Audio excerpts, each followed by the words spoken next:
got the M8 in it. Yeah, that's the M8. Yeah. What?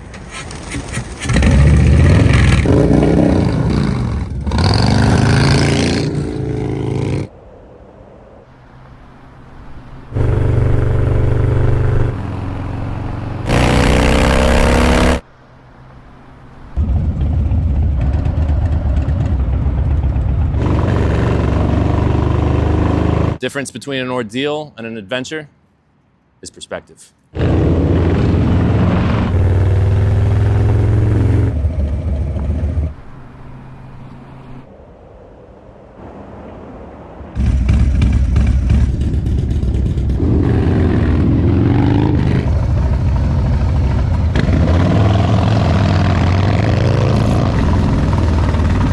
You find yourself a good girl, you get yourself some purple iridium visors, matching of course.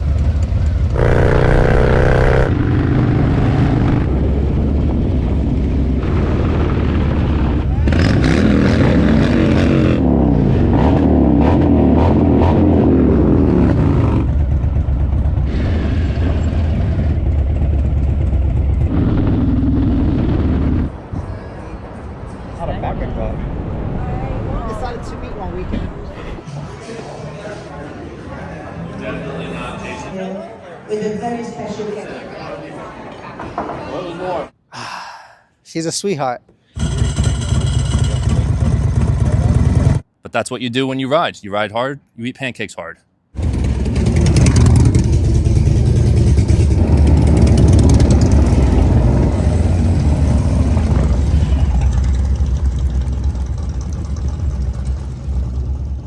So the day would more or less start out like most. Just me and my lowrider ST out here in the streets of Brooklyn.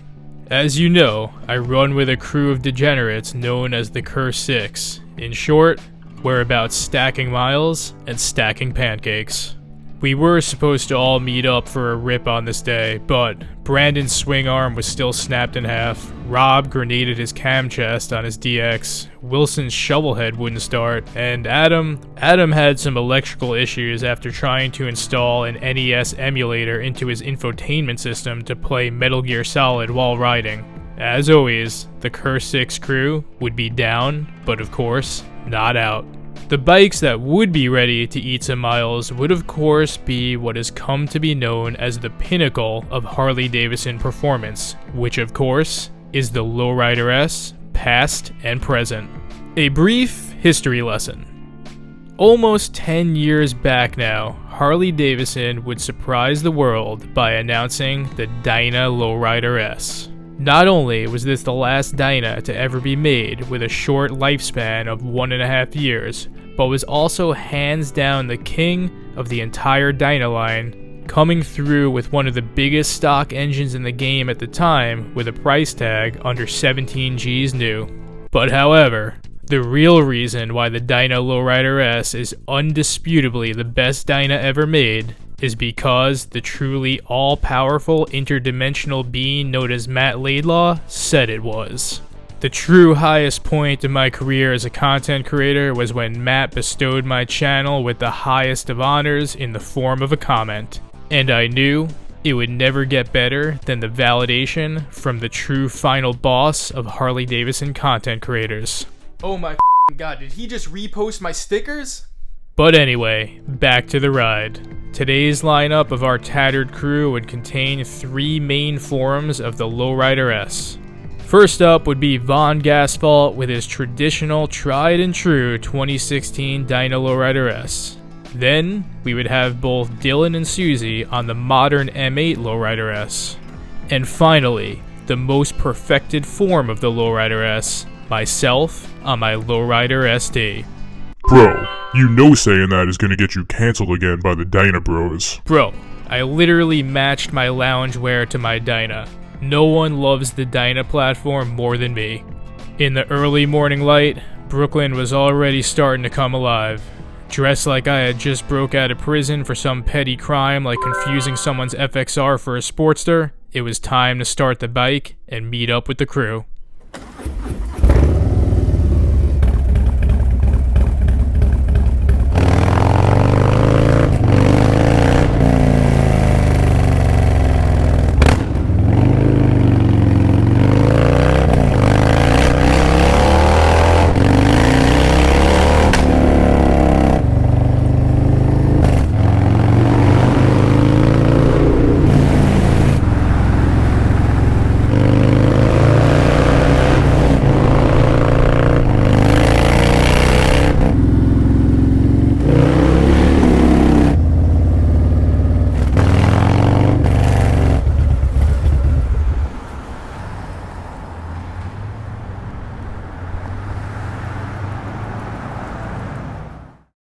The ride was smooth as always on a bike that was designed to slay these very miles through these Brooklyn streets.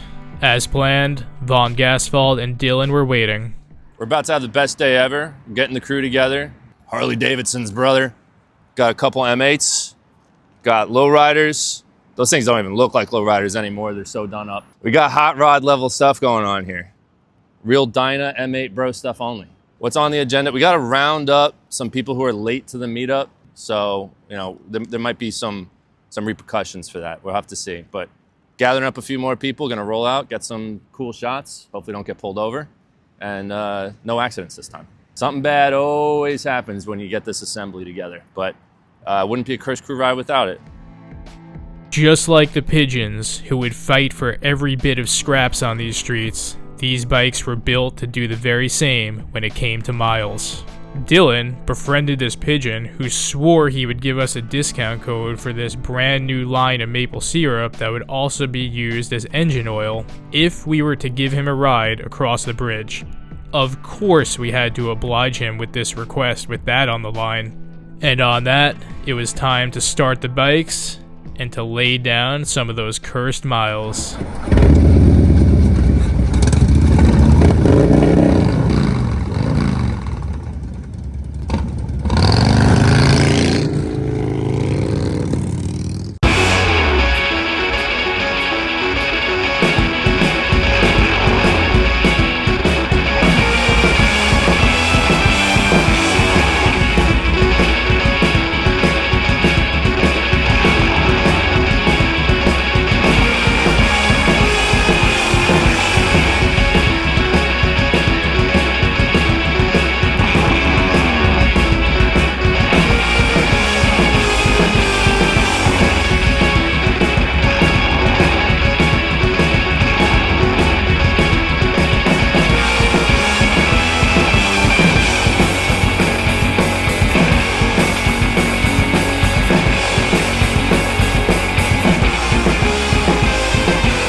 The hard facts of life within our unforgiven city is to survive, it's about constant hustle and grind.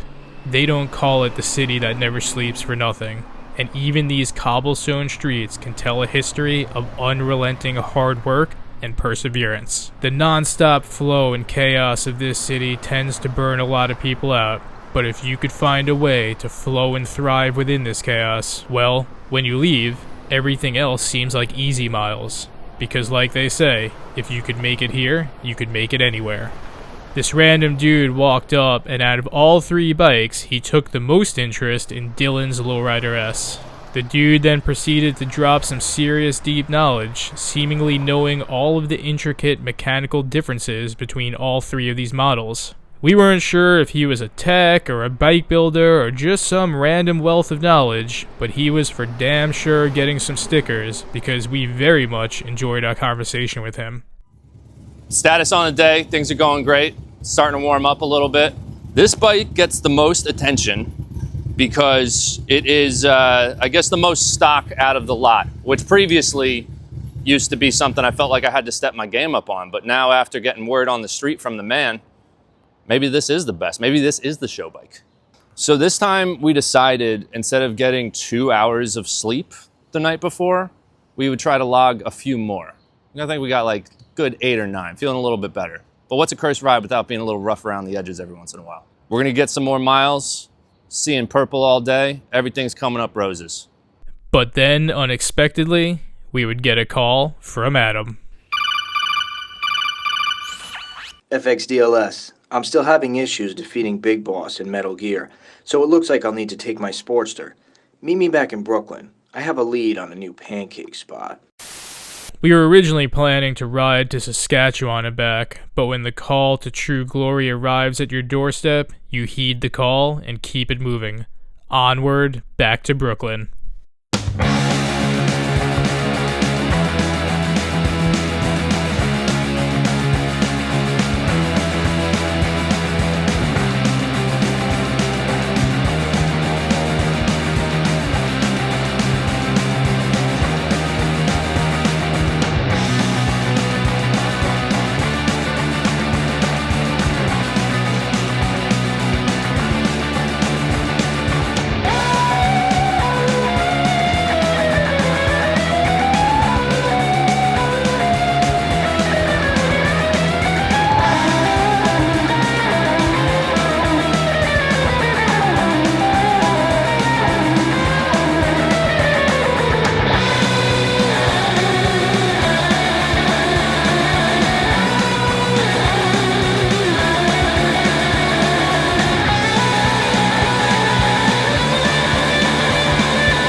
I figured if there was going to be some good pancakes in the future, then some 2-up riding would be necessary.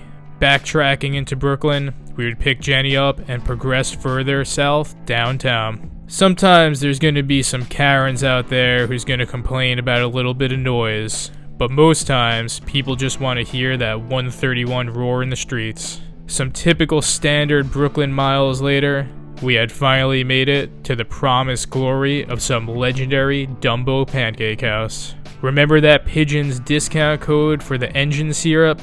Well, it worked, and with some grade A amber, Wilson was not only able to get his FXR started, but had also made it to the meetup. Combined with Adam making it, 5 out of 7 these days for a cursed ride wasn't bad at all. The combination of Wilson's spikes and Adam and Joy being on fleek as always, it was time to do what we had come to do. We had reverently drank our coffee and swapped tales of the road. We also reminisced on how old we were getting. Seriously, she was only 36 in that movie? But the true glory was, of course, some legendary Brooklyn pancakes that were definitely worth the hard miles. Gaining the passive effect of some much needed plus 15 torque, we would continue our ride into the old Shinra Electric Company outpost. Wilson's FXR has gotten a lot of love within my content lately, so I figured we should let him say a thing or two. Oh yes, breakfast was great. She's built for New York City streets, but she's definitely a sweetheart. 80 cubic inches, basic maintenance. You need to worry about too much things. You don't have to worry about key fob battery dying. No security system on this, Just a bicycle lock on the rotor when I want to. Yeah, you got the bike horn over here. That's a bike horn, because these models usually mount the horn under the seat, and those horns always broke because they were never rubber mounted, or they never really lasted that long. So after 2 new horns, I just went to this to be able to get it inspected. That's pretty much it. I gotta say, when it comes to friends and road dogs, what I lack in quantity, I make up for in quality. For many years, when it came to my miles, I mostly kept to myself. It was simple that way. But with the right bikes and the right crew, the good times can truly be endless, whether it's stacking miles or stacking pancakes. Well, ideally both. At this point, we would say our goodbyes, and with stomachs full of pancakes and syrup and hearts full of miles and friendships, our paths would diverge. And that's it for this cursed ride. As always, if you enjoyed this one, be sure to both like and subscribe. It really does help us on the quest for the perfect pancake. We also have some merch available if you're trying to crush those miles this season.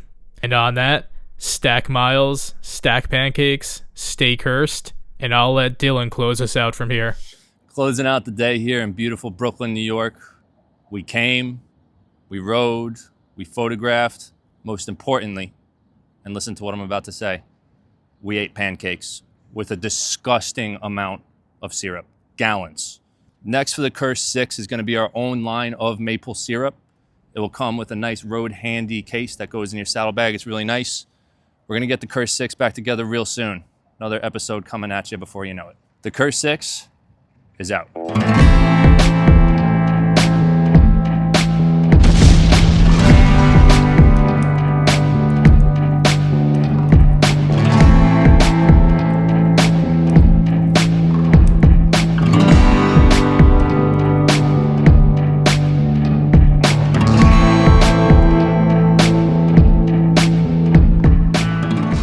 Goodbye.